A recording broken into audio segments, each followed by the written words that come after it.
Hi, and welcome to Golden Years. My name is Mildrene Volcy, and today's show we have a wonderful guest. Her name is Dr. Sophia. We will be talking about mental illness. Please let's welcome Dr. Sophia with us today. Hi. Hello, Mildred. Thank you so much for inviting me. It is such an honor and a pleasure. You're doing such great work. This is Golden Years. I'm so thrilled with just the name. Yes, it's a wonderful name, and the reason we chose that name is because we feel like we want to talk to our I'm not gonna say our generation, but we want to talk to the people. We know our viewers are most likely people who are 65 and older, or even 55 and older, and those ages are we do consider of golden years.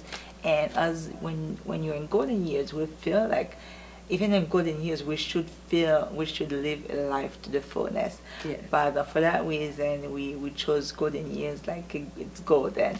Dr. Sophia, it is really an honor, a pleasure to be here. We appreciate the fact that you come into the show, and today we wanted to start by, can you tell us a little bit about who you are, your background? And I know that you bring a wonderful book, which is Do We Really Need Botox? So basically, I know that you wrote that book.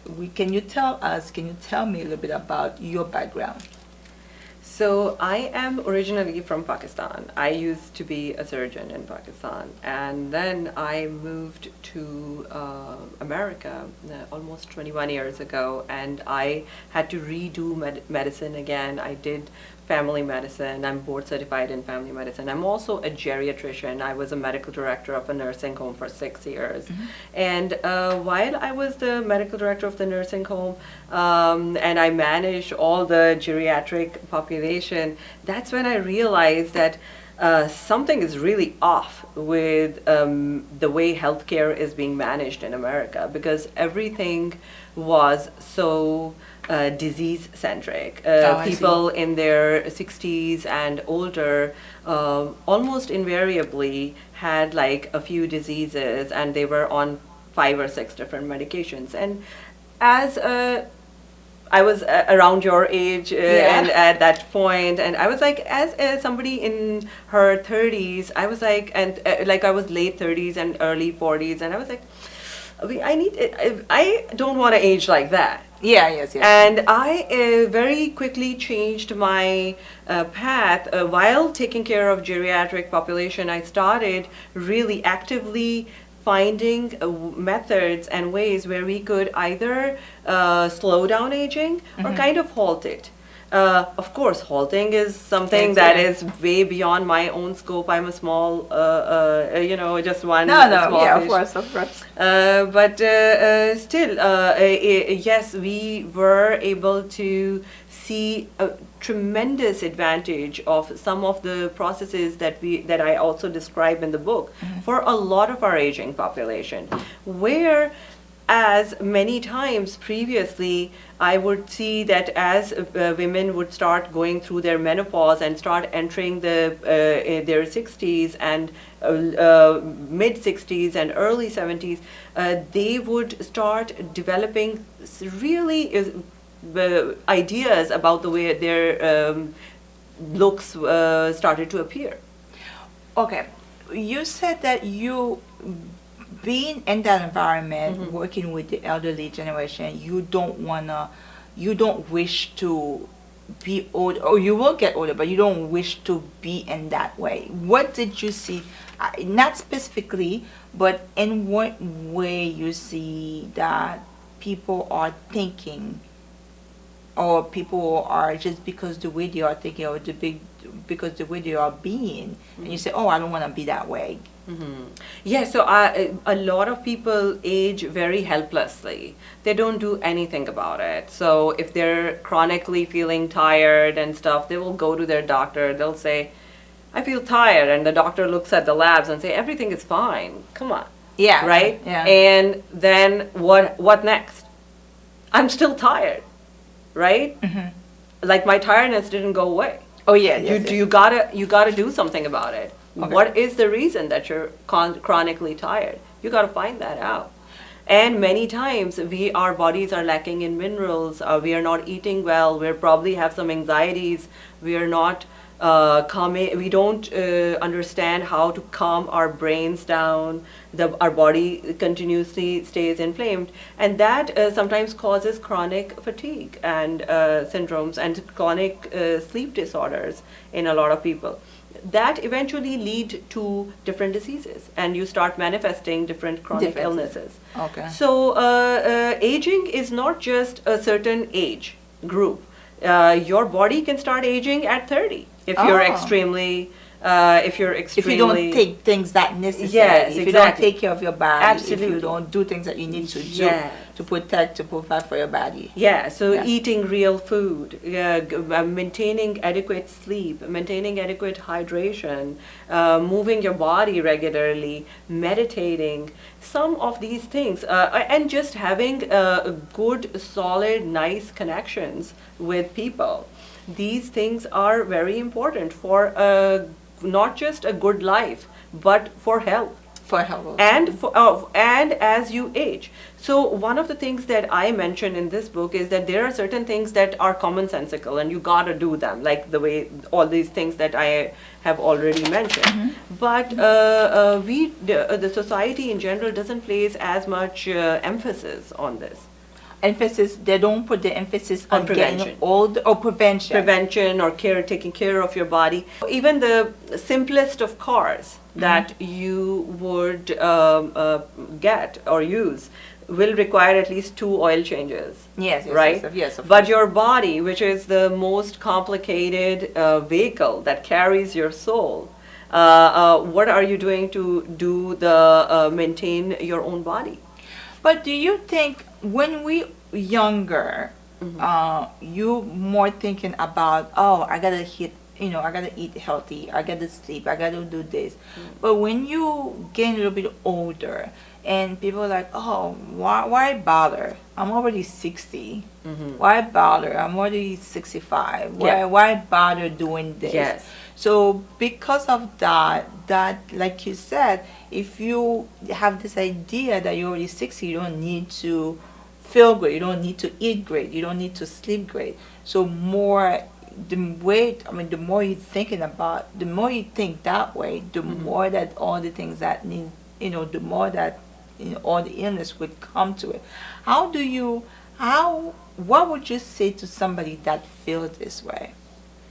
Well, I would basically and I do this every single day. That's my job, basically. So a lot of, because as a geriatrician, most of my clientele is over the age of 60, 65. And when they come to us, basically everybody wants to, either they're chronically tired for a while or they're very healthy and they're like, okay, how do I maintain it? Yeah. So I always see like 2 different kind of mindsets. It is anti-aging is like a mindset. What are the things, like how do you prevent, how do you maintain and preserve not just the quality of your body but the quality of your life? And that is something that needs like almost daily motivation. Okay. Yeah, so it's like motivation is like a bath. You have to shower every day. So it's not like okay, you don't give up. Don't go lightly into that dark night. No, just don't go gently into that dark night. That's something that I tell all my patients and clients. And the thing is that a new research actually tells us that your brain cells will continuously grow, and there is something called a phenomenon called neuroplasticity, which means that even at the age of 60, if you start learning new things, your brain will grow. And as your brain grows, guess what? What will happen? You're not going to lose your memory. You're not going to lose you're not going to start losing your different faculties. One of the things that you mentioned we don't do enough is about prevention. Yes. So, and I know that from your clinic, and that's all you do. You talk to patient, and you see, and you mentioned that you see two different perspectives with two different people. There's some people full of life. They're motivated. They want to stay healthy. They are healthy. They're doing everything they can to stay that way. Yes, and we yes. have one part that they just Yes. give up already. Yes. Yeah. So, what can we do what can you say to the viewers to say, okay, what can we teach them to say, okay, yes, you're at that age, but it's also, when it's already at that age, can you still prevent certain things? Absolutely. You can start growing at any age. Yes, of course, if you have like really bad dementia, it has set in and you're like 80 and you can't remember anything from anything, even then, if you listen to some music, your brain can start functioning. So similarly, we say that when you are a little younger and the symptoms are initially starting to manifest, that's when you gotta take it. You gotta like really start actively managing it. And to start learning new things. So even for my parents are aging. My father is in his 70s. He's great. He works full time. My mother is also aging. But I tell them that please go learn new tricks all the time. If you don't know this thing, go learn to cook. If you don't know how to cook, if you don't know how to play chess, go play chess. If you don't know how to do so. And this is basically new research, which says that the more active and engaged you keep your brain, the better it's going to work. But what I am also adding to this is that part of our self-perception is also how we look at ourselves. And it matters. So if your face is falling apart, you gotta do a little bit work on the face, and you have to see if that is something appropriate for you. But as far as mental illness is concerned, which you were saying that you know, if somebody can somebody actually get completely depressed based upon based upon aging? Yes. Yeah. They can, and we are really at this point not identifying what was the initial cause of this aging, because in my mind many times I see women who would come to me and they'd be like, what do? I feel that my face is aging and it's like falling apart, my skin is sagging, boobs are sagging, what do I do? And then if we tell them that, well, you live in America, there are things that are available, you go, but everything is so expensive, nothing is covered by insurance, because insurance only covers diseases. The insurance doesn't cover prevention, insurance doesn't cover self-perception and enhancement of self or whatever. Or wellness is our own problem. So that is something that you would see, that the mindset of people who will who want to maintain their wellness, or people who don't, and how long are they going to continue to do it. So that that kind of, it becomes two groups. There are people who would be like, oh my God, I can't do it. This is too much work. My husband loves me. I don't care. He will love me if I am demented. He will love me if I am whatever. And then this is the way I cannot go and do 2 hours of meditation and whatever. I mean, like I meet people all the time women are like, oh my God, it's too expensive. I can't do it. But then there are others who would say, okay, no, I really want to do it because although I'm scared and whatever, but tell me other ways that I can do this. And there are methods. There are ways that you can actually help yourself. Well, there you have it. We're going to take a little break. And after we come back, we will talk about the wonderful book, Do We Really Need Botox?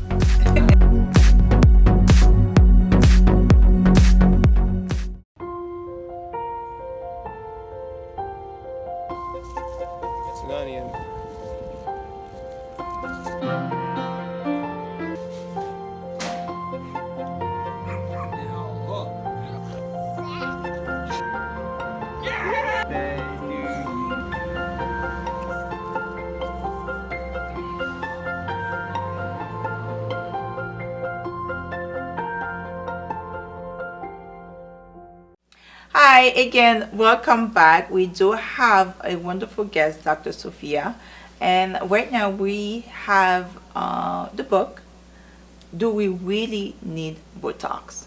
So, Dr. Sophia, do we really need Botox? To find out the answer, Mildred, you have to With the book. purchase this book first and then read it also. But I'm also putting it out in Audible. So so many people these days don't like to really open the book and read it. Yes. So I also made this book like really interesting. After fighting with my publisher for like months. I was like, listen, I want to make this book like really interesting so that when people open it, they want to turn the page and read the thing, because I want to reach the younger crowd. So tell me a little bit about it then. So I think that the best way to do anti-aging is to prevent it. Yes, yes. See, so my target population are kids in their 20s, 30s, 40s. Because if I can catch them and I can tell them and I can convince them that, hey, guys, you got to look after yourself, and that's going to help you like really do well in life. You are going to be so much more productive, so much more energetic. Your life will have so many less complications, because the worst complication that you can ever have is a health complication, because everything else is manageable. If you lose your money, you lose your house, you can go make more if you have energy and health.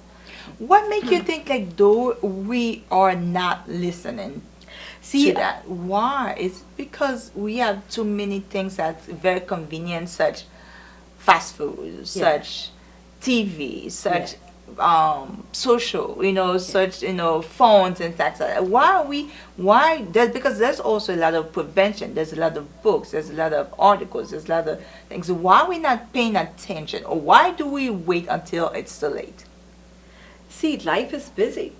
And initially, by the time you're in your 20s, you guys are like busy going through college, then childbirth happens if you're a woman, jobs, raising your children. By the time women actually start looking at themselves after their reproductive phase and everything is over, it's like, they're like, oh my God, I'm like turning like the late 30s, 40s, and things are beginning to happen. There are changes that are coming. So their self-perception as they get older becomes better, and they start looking, and then that's when that's when they have to start like really taking their health seriously. And I am hoping that we can really start a new culture of health and awareness in kids, where they are aware at an earlier, as early as possible, because these younger kids you guys are gonna live much longer than us. Yes. So, and I'm saying I'm like almost 20 years older than you. But give me some basic tips. Like if somebody right now in their younger age and said, and I need to pay attention. I mean, even my boobs is really high and up.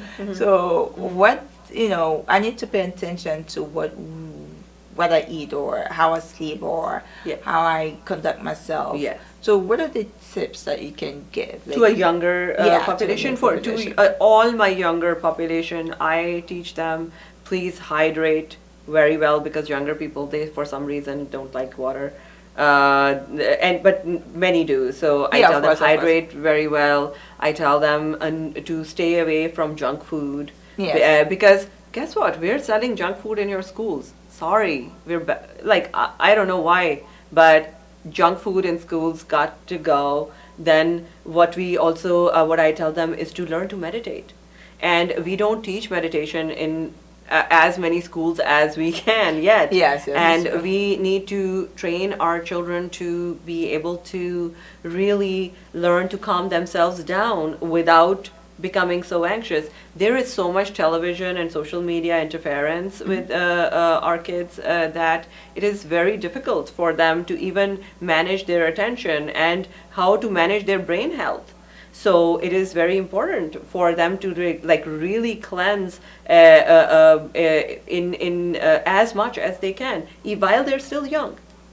And off camera, we were talking about a wonderful organization that you're working with. Can you tell us a little about it? The nonprofit foundation. Yes, yes. Yes. So this book is basically donated to Hager's Foundation for Single Mothers, and basically we try to not just try to, but we actually really help single moms live their life with a lot of vitality, a lot of agency, and we give them a lot of support as they go and seek new or better employments. So we help them with resume support, with interview coaching. We provide them with, if they have like an interview scheduled someday, we provide them with fresh, dry, clean clothes. We do their hair and makeup, everything for $25. Oh.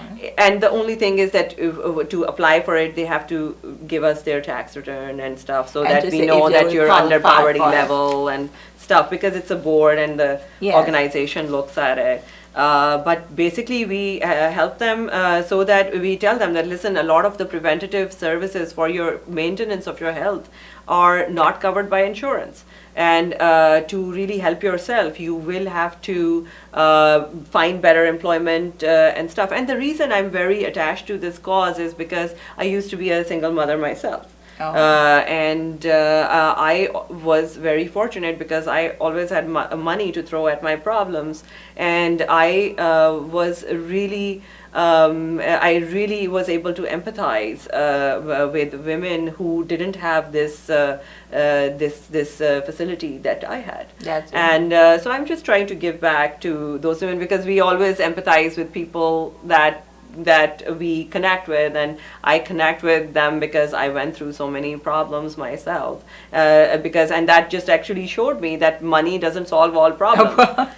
And it's our human connection that solves problems. It's love of your friends, and it's the community that creates support, and it is so important for us to reach out and to connect. And similarly for aging populations, I feel that one of the things that I have actually perhaps even mentioned in this book, but it is definitely mentioned in my next book, but one of the things is for aging population is their hearing aids is not covered by insurance, and which is it's so preposterous to me, because what happens when you lose your hearing as you age? You cannot connect with people, you feel more isolated because you're in yourself. Yeah. And what does that do?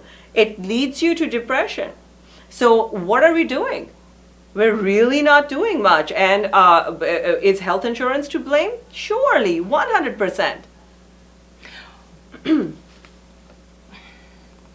So you mean to say, okay, so basically hearing aids, and now interest nowadays, it's advertising. Obviously, if you watch TV, all you see, there's somewhere, somehow we're going to see a commercial for some insurance. We're not going to talk about insurance, but you really think that they're not helping As much.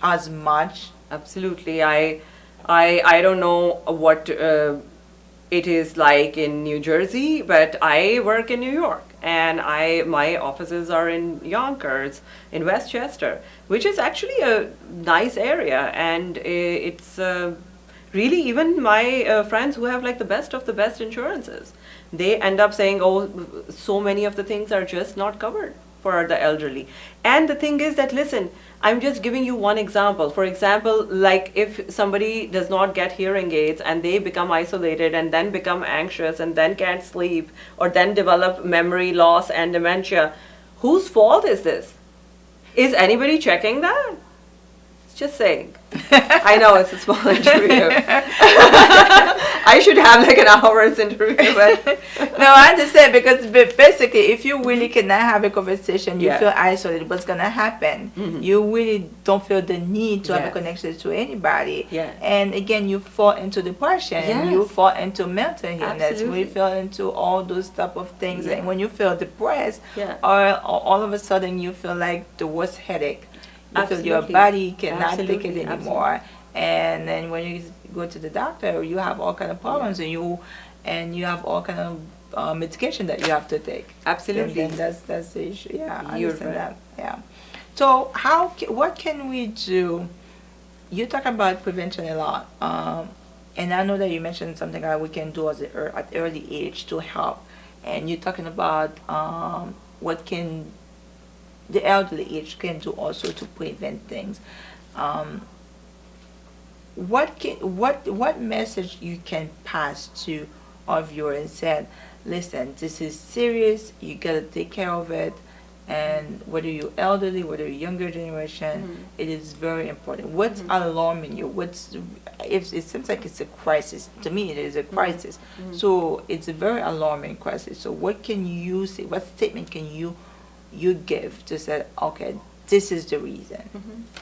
So, thank you. That is a very nice question. It's a long one, but it's a really good question. You have also answered some of your things, and I am so glad that you were so perceptive. But the thing is that one of the things that I would tell all of my, I tell my patients and my clients always is that please, either in life you will spend money on your health or on your diseases. It's your choice. So proactively taking care of your health is essential, which means eating right, sleeping better, moving your body regularly, eating real food. And don't drink alcohol. After a certain age, stop drinking alcohol. It hurts people. Don't smoke.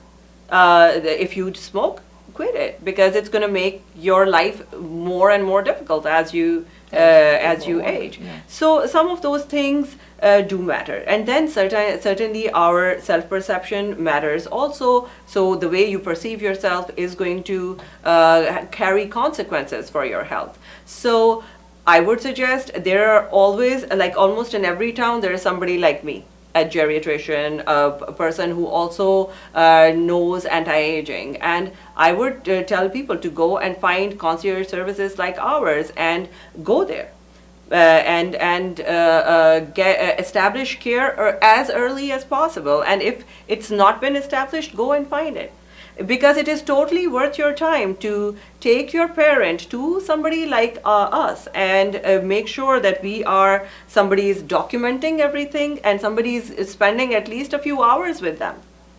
Because it should be like an hour or an hour and a half worth of conversation with the family and stuff. It can't be the doctor's visit, which is like 10 minutes or 20 minutes or 30. For what that matter.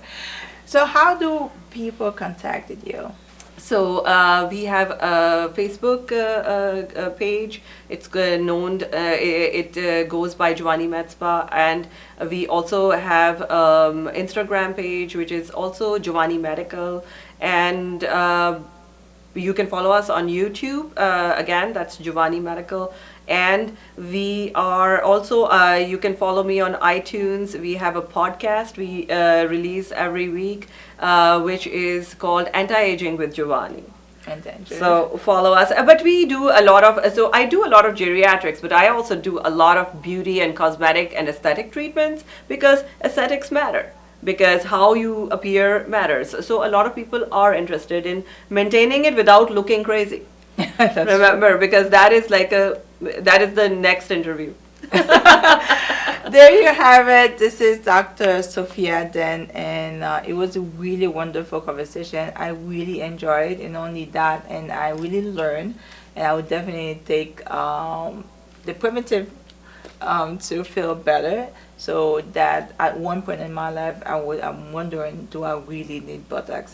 No, you won't need it anytime soon. I won't need it. You're a baby still. It's for me. No, it's not for her. But again, thank you so much, Dr. You're Fia. most I really appreciate it.